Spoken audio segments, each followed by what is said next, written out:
What's up, guys? It's your boy Yato again. Thanks for showing love to my first ever YouTube video last time where I talked about Shangri-La Frontier, and if you haven't already, go check that one out too.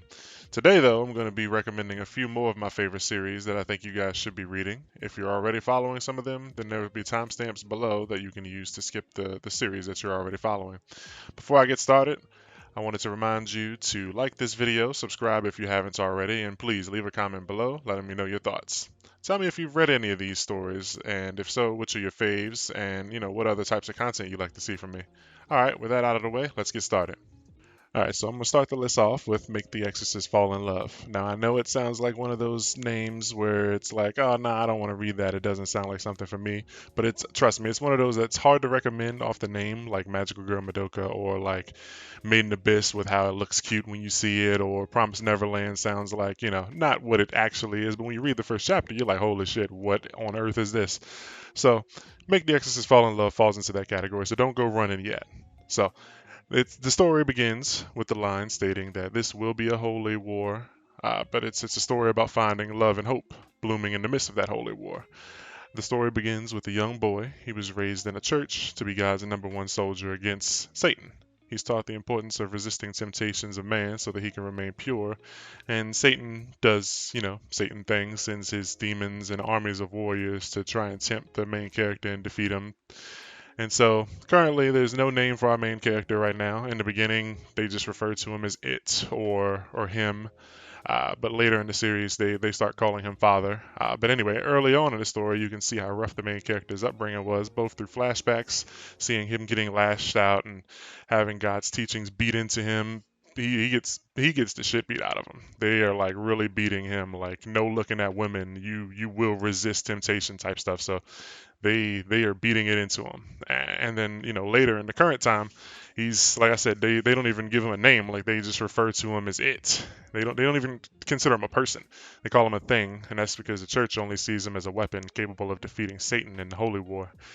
At the start of the series, we see him actually getting punched in the face by some other kids and getting bullied, the normal stuff. And the preacher is passing him off to another trainer. I'm guessing now he's at the age where he can start to leave the church and go to see the world, get some hands-on experience as an exorcist. But the preacher doesn't like the trainer that he's trying to send him off with, because this guy is a known womanizer, and he's like, this isn't gonna go well. But like we're low staff, so we don't really have any choice. We gotta send him with you. So while I said the preacher doesn't like the guy that they're sending him off with, this dude is very capable. He's a very strong exorcist. He's just known for hanging out in the brothels and stuff like that. So they don't really want to send him. But the boy, however, he does take his teachings very, very seriously. And he quotes Bible quotes in conversation all the time whenever something weird comes up. There's a time where they're trying to find a demon hiding, and the boy mentions how he hasn't been able to sense this demon after searching the entire town. And mind you, this at the time he's like 8 years old or some really young age, and he's claiming to have searched the entire town with his sensing ability. And the teacher's like, bro, come on now, you didn't really do it. And the main character responds, Book of Exodus, chapter 20, verse 16, "Thou shalt not bear false witness against thy neighbor. I do not lie. God is watching." And it's like, oh, okay, buddy. And the teacher guy kind of gives off the vibe like you should be trying to be strong and remain pure, but like don't take it so serious. You're a kid still, you have some fun. And he sees that the main character is like all work and zero play, and he's a child. He doesn't like that. But anyway, after the events of chapter one, there's a little 4-year time skip, and the child is now referred to as father, like I said, and he's now found himself on a new mission, which is actually what the story is largely focused on. Satan has possessed another member of the church and sends an invitation to a famous painter who paints art of love and sadness and some other things, but I won't spoil that. But Father decides to become her own personal bodyguard because Satan is after this painter for some reason, and he starts to learn a little more about life and fun things while spending time with this girl, because he's away from the church and he's more mature now. I guess he's maybe he's not 8 in the beginning, because I don't want to say he's 12 now because that'd be weird. So maybe in the beginning he's like 11 or something, because now I'd say he's like 15 or 16. People are calling him father, and he's like a big dog in the exorcist community. But he's spending time away from the church to be this girl's bodyguard, and he's doing things like cooking for her because for some reason she's not into cooking and stuff. So she just does her art and teaches him stuff and teaches him how to have fun as a kid. But the story is only currently about 25 chapters and it's releasing bi-weekly in Jump Plus. You can find it on the Manga Plus app. One cool thing about this series though is that it has these point 0.5 chapters that you can read, but they're not on the app. They're not on the official app for some reason. I think they are just volume extras, but they're like journal entries from civilians or people who were saved in the background after the like major battles take place. It's like it's nothing major, but it's cool to see the bystander POV to Father performing miracles that normal people can't comprehend when he's like battling the forces of the underworld. I'll share a few of those entries so you can see. They'll be on the screen or whatever. But you can hit me up on Twitter for more. I'm pretty sure they are only in the volumes though. So like I saw them through illegal means. I won't tell you where to find them, but you should know how to find them. You can also just hit me up, like I said. Now I'll send you the links because there's like 8 of them and they're cool. It's stuff like it'll be stuff like a girl, like a nurse who was in a hospital and maybe a monster attacked and blew up the hospital, but like someone across the street saw the action and she's like, today I saw the craziest thing.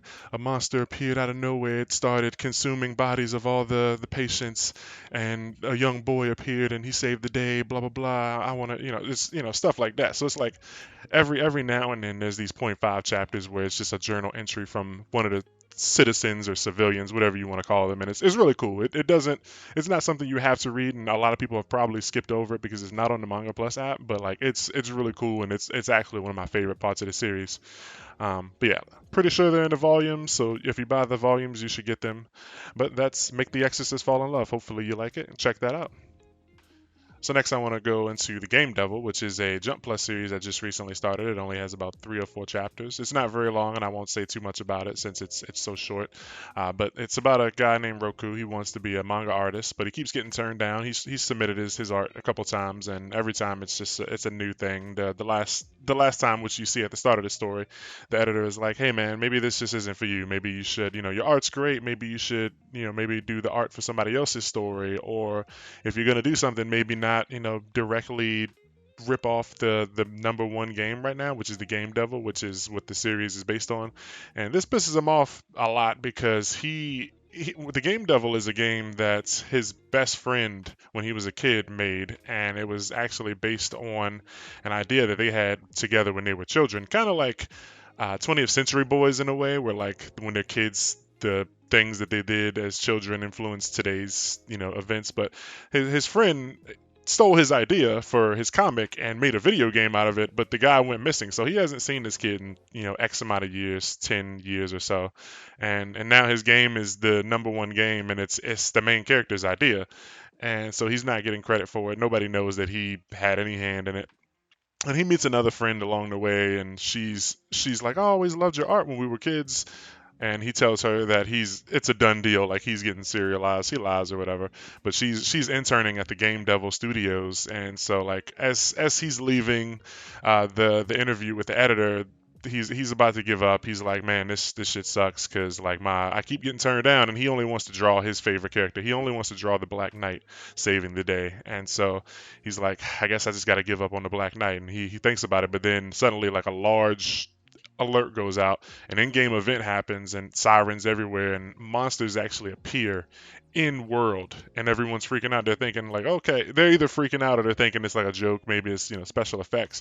But these monsters are actually here, and the cool thing is that they appear in, what is it, like 64-bit, 16-bit. They look like N64 before N64. Like they look like Game Boy character monsters, and it's really cool. I've never seen this. It's not the most unique story, but this is probably one of the most unique things I've seen in terms of art, where the monsters are actually like old school video game. They're pixely and stuff like that, and so the people don't take it serious. They're like, "Whoa, crazy event!"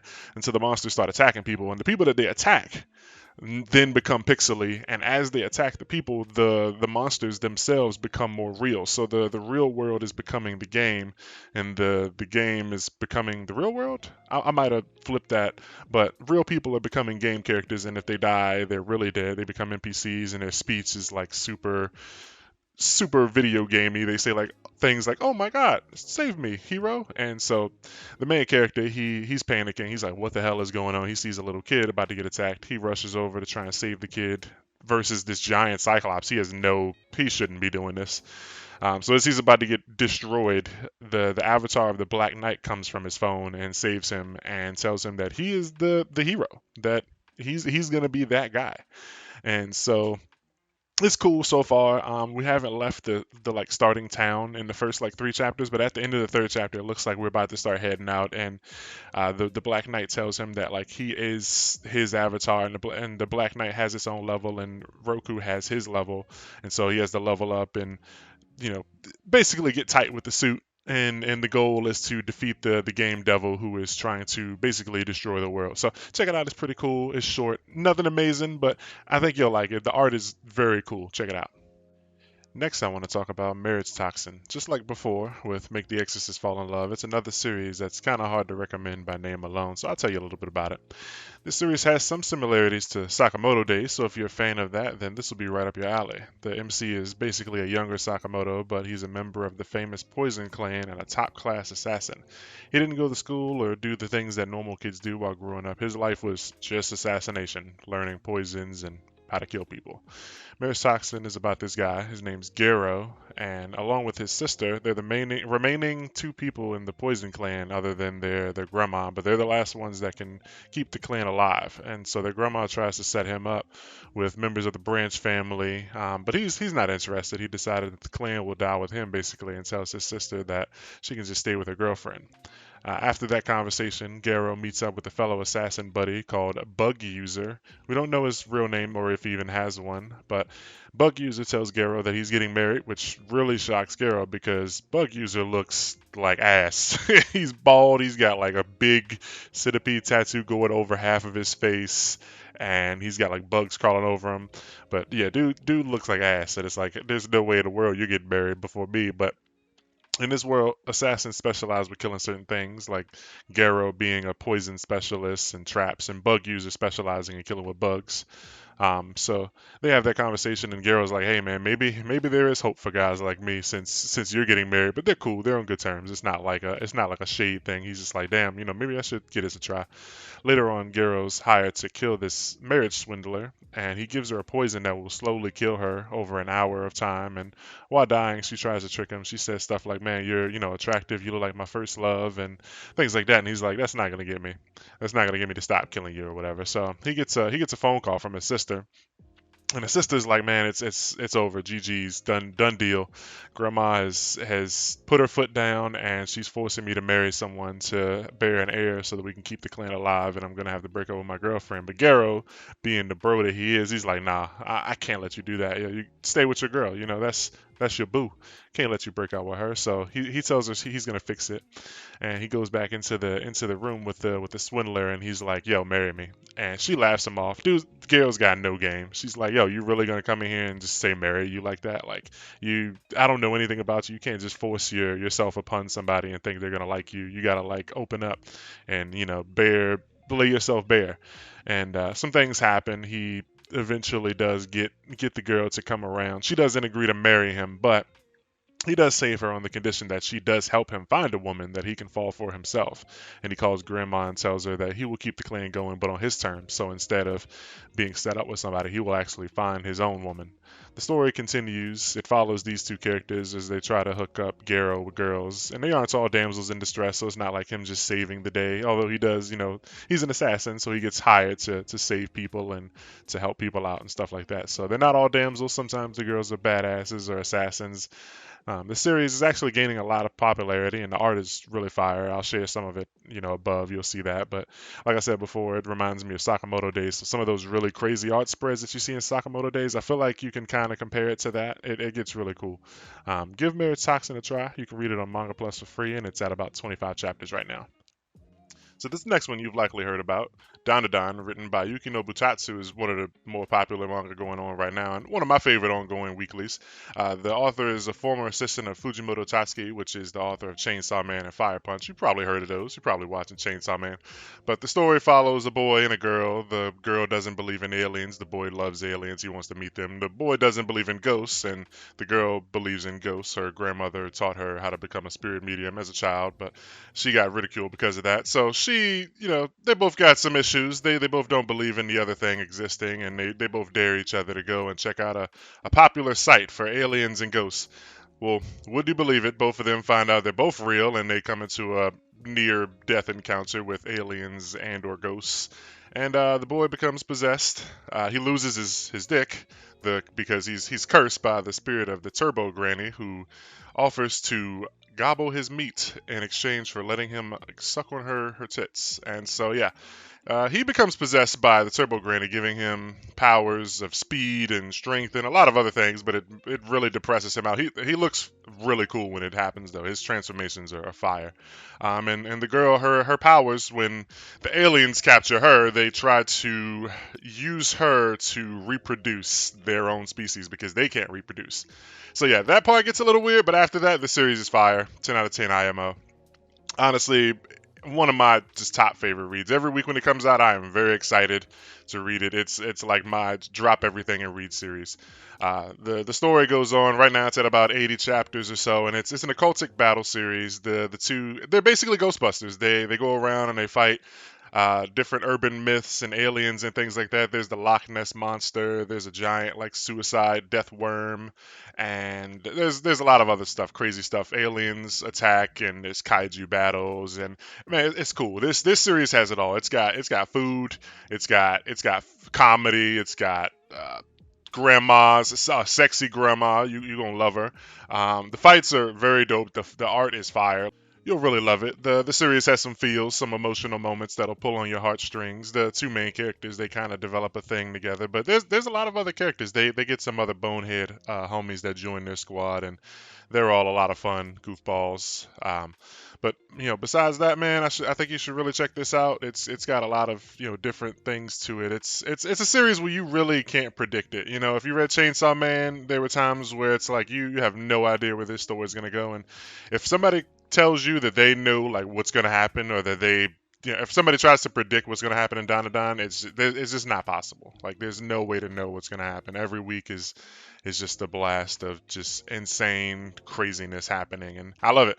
So I think you'll like it. Check it out. Check out some of the art that I'll share above, because I'll be sharing a lot of the spread pages, and most people have probably already heard of this. But for this one, and I think the next one, actually, these are series that have 40 or so chapters, so you might have heard of these, but we'll see. I'll get into it and talk about it anyway, just in case you haven't. So the next one, Gotcha Yakuta, by, I believe the name is Urana K. They are former assistants of Okubo for Fire Force and Soul Leader. This series is really cool so far. It started this year, and it follows a boy named Rudo in a world where people throw things away, and things that are just slightly broken or overused, or they're just tired of them, they throw them away. And this guy, the main character, he's a trash collector. He's not famous or popular, or he's basically a nobody. He collects trash, and he appreciates the things that people throw out.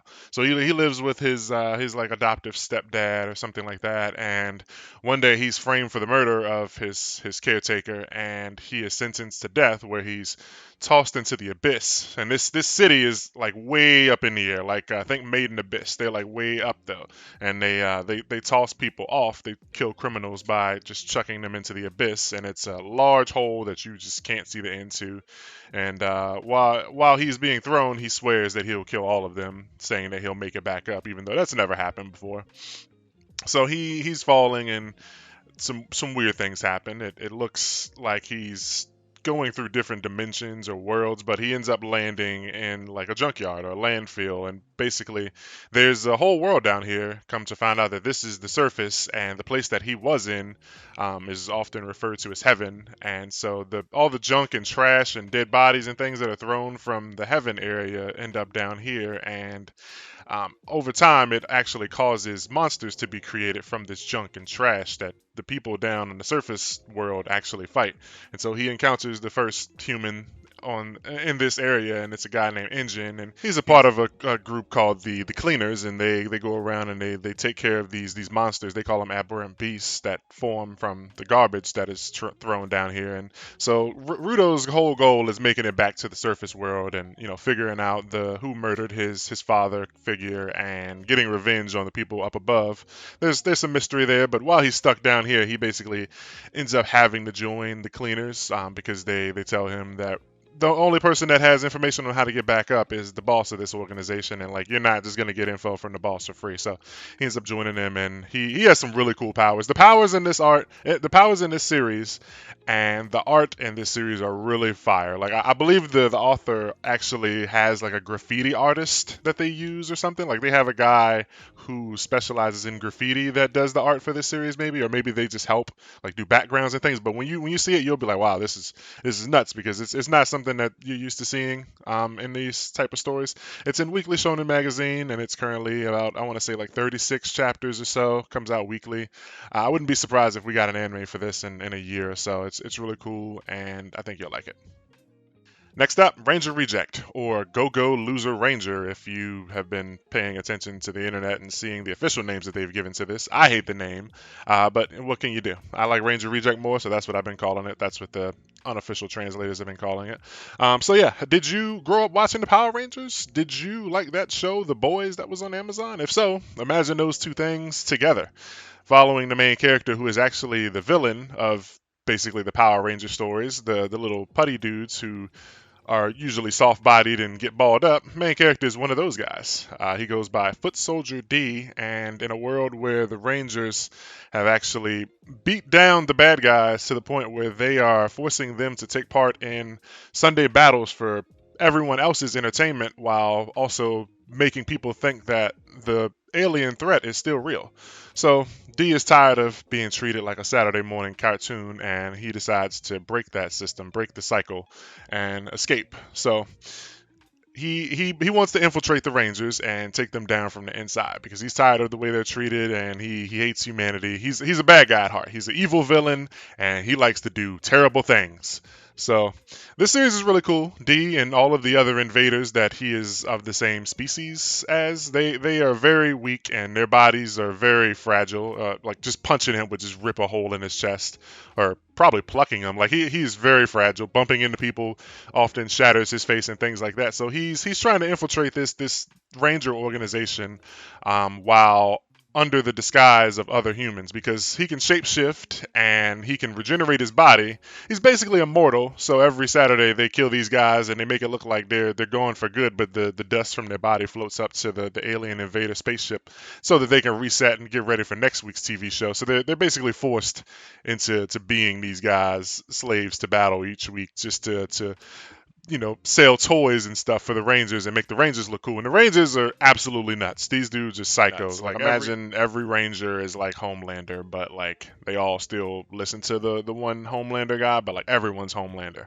from The Boys. So D, he wants to infiltrate this organization, and he's gotta join the cadets and things like that. And he's not used to being human, so he does encounter some people who are kind of on his side and down with his cause, but they aren't at the same time. But like they help him get in and try to give him tips and stuff. Like one guy gives him a computer and is like, you should study up on the other people in the cadets group that like you're going to be mingling with it. He destroys the computer because the alarm goes off in the morning, and he doesn't realize that all the information is on there that can help him like get to know these people. And so he does things that like hurt him because he's not human, and he doesn't understand like how humans interact and act with each other.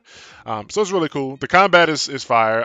Also, the author is Haruba Negi. He did Quintessential Quintuplets. You might have heard of it. But yeah, it's a dope series. The art's fire. The main character's cool, and the bad guys are a riot. It's a lot of fun. One of my favorite series.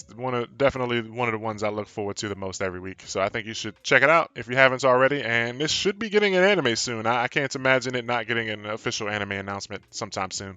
This next manga, you could probably guess that it actually is a rom-com based on the name. It's You and I Are Polar Opposites, and it's a bi-weekly series that's posted on Manga Plus every week. It's a Jump Plus series, and so it's a lot of fun. I like it. It's cute. It's fun. It's funny.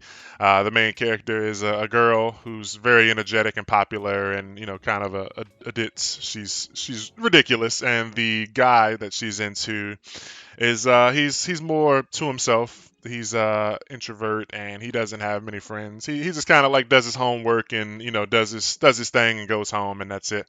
But the two, they hit it off. I won't spoil what happens, but It's a series that just follows them and their classmates and things like that. And they go on dates and they go to school festivals. And the girl, there'll be times where like the girl will ride her bike to the grocery store late at night to get a few things, and she won't have done her makeup or something, so she'll look ridiculous. And she's like, I hope nobody sees me. And of course, one of her classmates works there, and it's a disaster. He just started working there, and they're like, she's talking to him, and then her boyfriend shows up, and it's like, oh my god, I can't let you see me like this.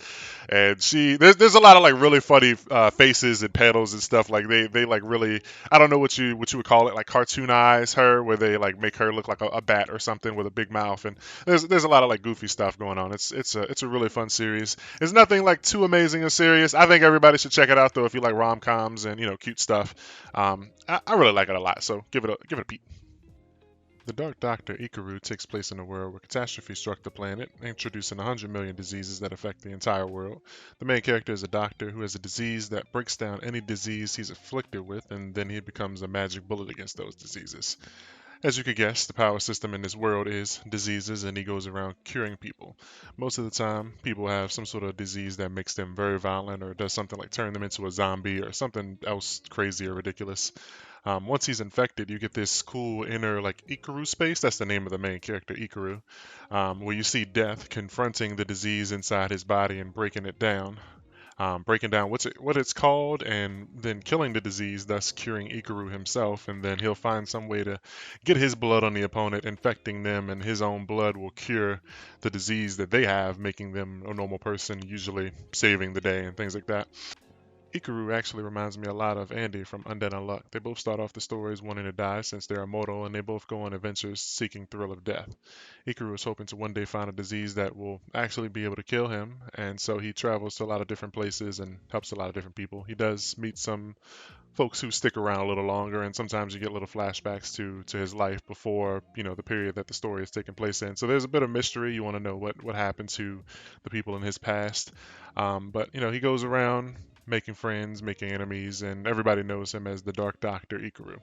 So I'll admit I wasn't really a big fan of the series for the first 1 to 4 chapters, and it turns out that the first 4 chapters were actually part of a mini-series that apparently was so popular it got them to make a whole series. So now from chapter 5 onward, it's been pretty good. I've actually been enjoying it a lot. So it's on Manga Plus. If you think that sounds interesting, go check it out. All right, getting close to the end here. The next series I recommend is It Looks Like My Son Has Been Reincarnated into Another World. It's a story about a mother named Mio and her former classmate from 17 years ago named Tamata. Mio is what you would consider a cool or popular kid back then, while Tamata was, of course, not. The story begins with her reaching out to him and asking to meet up at a coffee shop, and this surprises him a bit because he would have never imagined someone like her to ever speak with him. The thing is, her son recently died. About 3 months ago, he was killed in a car accident, and she's been unable to deal with the fact that he's been dead. And so, after looking through her son's things, she convinced herself that he was actually reincarnated into another world because he read a lot of isekai light novels. She remembers Tomota seeming like the person who would be into this type of thing and seeks him out in hopes that he can, help her find ways to reincarnate herself into isekai novels, what people usually do. Tomoto, of course, doesn't believe this is possible, but he doesn't have the heart to tell her, so he goes along with it, and so she pops up at his house frequently from time to time to borrow his books or tell him different ways how she's thought about dying to get herself reincarnated. There's moments where she'll do things like hand him a knife and say, "Hey, stab me," which will, make him flip out because he's like, "What the hell?" And she's like, "Come on, man, you haven't read I Was Murdered by My Lover and Who Thought I Was Cheating and Born Again?" Crazy things like that happen. Like she'll try and drown herself in his bathtub, and he'll come in like, "Yo, what the hell are you doing?" and freak out and save her. And she's always like, "Man, come on, I read this in a book. Like this has to work." Mio herself, she does have a husband, but she's not on good terms with him, so she gets really pissed whenever he's mentioned. If anybody mentions him or talks about him or reminds her of him, she gets pissed off. There's some history there that you'll have to read to find out. I won't get too deep into that or why she's not at good terms. So yeah, in the end, it's a story that I really enjoy reading. I believe there's about 44 or so chapters, and it's still ongoing. Only around 15 or 16 of them have been translated so far, though. But I believe that the group working on them does plan to pick the pace up soon. To wrap up this recommendation video, I'll tell you about Akatsuki Jin, a story about a brother and sister born into a renowned family of shaman that protects citizens from divine beasts and other calamities. In this world, people without power are considered trash, and around age 7 or so, you take a test to see if you will have Reiji jutsu and become a shaman. The main character Mutsuki becomes a shaman, but of course his sister Uzuki does not. To hide the shame of a weak shaman being born into this renowned family, all records of his sister are erased and everyone pretends she doesn't exist. They even often try to stop him from mentioning his sister or even talking to her. He loves his sister so much and just wants her to have a nice life where people can acknowledge her and don't pretend that she doesn't exist, so they come up with a plan when they're children to eventually run away. Things don't go exactly as planned, and so the brother ends up being the next heir to the clan. He decides that he will take his training more seriously and aim to become the next clan head so that he can make the world a better place for his sister and people like her. Of course, there are people who plan to get in the way of that, including his own father, but the main character now has to join this exam and become an actual full-fledged recognized shaman so that he can begin his path towards getting his sister recognized by the world.